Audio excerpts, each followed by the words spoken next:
जो व्यक्ति जो भक्त मुझसे दीक्षा लेना चाहते हैं, क्योंकि काफ़ी प्रश्न आता है कि गुरुजी दीक्षा चाहिए आपसे।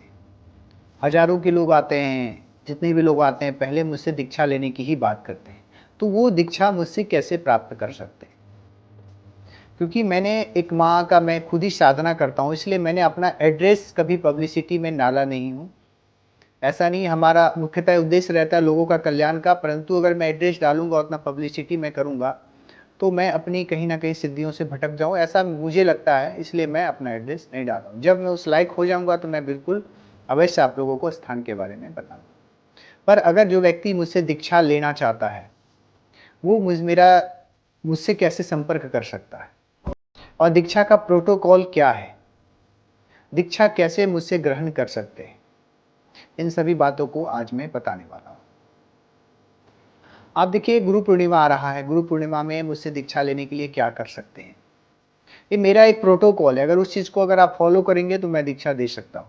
क्योंकि मैं नहीं चाहता हूँ जो भी चीज़ मैं सिद्ध कर रहा हूँ, जो भी मैं माँ के प्रति जो समर्पण हमारा शिव के प्रति समर्पण है, उस चीज़ का कोई ऐसे व्यक्ति के हाथों में चला जाए, क्योंकि मंत्र जो हमारा सिद्ध रहेगा वही मंत्र आपको मैं दे सकता हूँ। और जो मंत्र मैं आपको दूँगा, वो अगर उसका गलत प्रयोग अगर आप करते हैं, क्योंकि मंत्रों में बहुत शक्ति है। अगर जो शिष्य गलत कार्य करेगा, जो गुरु जो भी सिद्ध किया हुआ है, अगर शिष्य गलत कार्य करता है तो वो गुरु पे 100% पड़ता है। तो गुरु ऐसा होना चाहिए कि आपको आपके प्रति जो समर्पण है, आपकी जो परेशानियां हैं, हर समय छोटी-छोटी नहीं, किसी बड़ी परेशानियों को आपको कोई अगर फँस गए, आपको गुरु का मुख्यतः यही है उद्देश्य कि आपको आपके इष्ट से कनेक्ट करा, और वो हमारा कार्य रहता है। हम भगवान नहीं है, पर गुरु रहता है, गुरु का दर्जा है भगवान का। पर मैं आपको एक मुख्यतः जो सत्यता बातें हैं उन चीज़ों को मैं बता रहा हूँ, अगर आप मुझसे दीक्षा लेना चाहते हैं तो। क्योंकि दीक्षा के लिए काफ़ी लोग अचानक पहुँच जाते हैं, और दीक्षा एक शुभ मुहूर्त में ही ग्रहण कर किया जाता है। दीक्षा जब आप ग्रहण करते हैं तो वो इतना शुभ मुहूर्त होना चाहिए कि भगवान की विशेष कृपा भी आप पे बनी रहे। क्योंकि गुरु जो होता है, गुरुर् ब्रह्मा गुरुर्विष्णु गुरुर्देवो महेश्वरा, गुरु साक्षात परब्रह्मा तस्मै श्री गुरुवे नमः। गुरु साक्षात ब्रह्मा है, गुरु विष्णु है, गुरु ही महेश है आपके लिए, गुरु ही सबसे श्रेष्ठ आपके लिए है। और गुरु अगर उस लायक ना हो, कहते हैं पानी पियो छान के गुरु बनाओ जान के, तो गुरु इस प्रकार से हो कि आपको आपके इष्ट से कनेक्ट कराए। गुरु का कर्तव्य वही है। और जो व्यक्ति अभी के समय में एक होड़ मचा हुआ है गुरु दीक्षा का, अगर मुझसे दीक्षा लेना चाहते हैं तो आपको एक प्रोटोकॉल फॉलो करना पड़ेगा। 21 दिनों के लिए ब्रह्मचर्य का पालन करना पड़ेगा। जैसे अन्य बड़े महापुरुषों के पास में आप जाते होंगे तो उनका एक प्रोटोकॉल रहता है, ऐसे आप किसी के पास नहीं जा सकते। तो आपको मैं तो 6 महीने के लिए दे देता हूं, परंतु जो जल्दी अगर करेंगे तो 21 दिन ब्रह्मचर्य का पालन करेंगे। यथाशक्ति आपको जो भी माला आता है, जो भी मंत्र याद है, यथाशक्ति उसका ज्यादा से ज्यादा, महादेव का ज्यादा से ज्यादा संख्या में माला का जाप करें। और जब ज्यादा से ज्यादा जाप करेंगे तो आपके अंदर पॉजिटिविटी आएगा, तब मैं दीक्षा आपको दे सकता हूं। उसके लिए आपको हमारे व्हाट्सएप नंबर भी है, इस नंबर पे आप पहले संपर्क करेंगे कि मुझे दीक्षा लेना है, फिर मैं आपको उसको प्रोटोकॉल को मैं बताऊंगा कि इस प्रोटोकॉल को आप फॉलो करेंगे तो आप दीक्षा ग्रहण कर सकते हैं। परंतु कोई स्वार्थ भाव से अगर आप हमसे दीक्षा लेना चाहते तो उसके लिए मैं नहीं। अगर आपको धाम लगाना है, तंत्र सीखना है, उसके लिए भी मैं नहीं।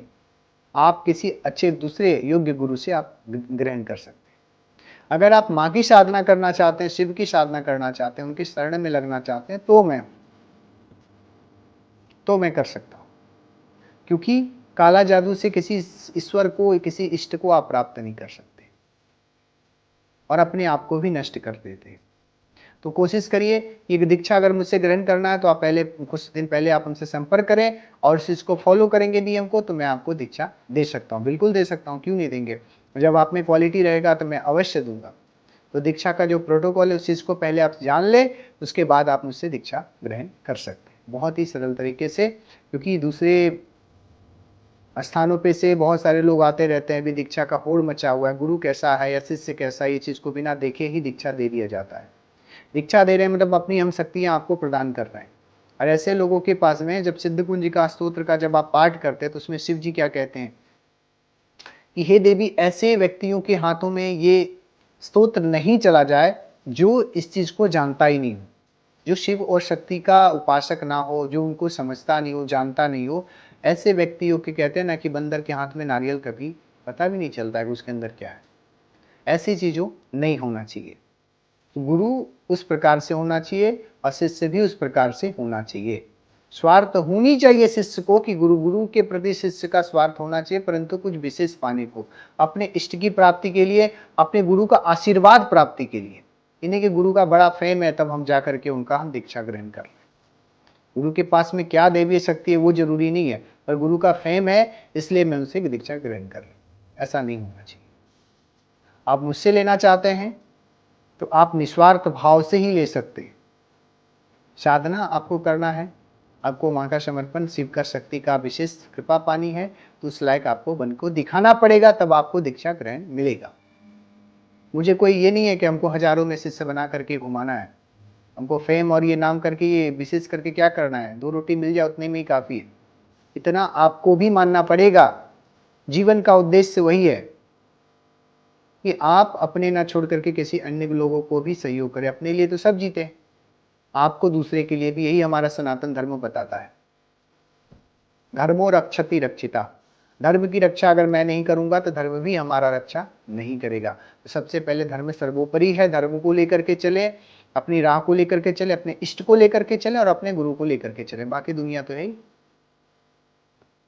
आप जिस हिसाब से आप जानना चाहते हैं, दीक्षा लेना चाहते हैं, तो उसका प्रोटोकॉल है, आप पहले हमसे संपर्क कर सकते हैं व्हाट्सएप पे या नंबर कॉल पे, उसके बाद आप हमसे दीक्षा ग्रहण कर सकते हैं। जय कामरूप, जय कामाख्या।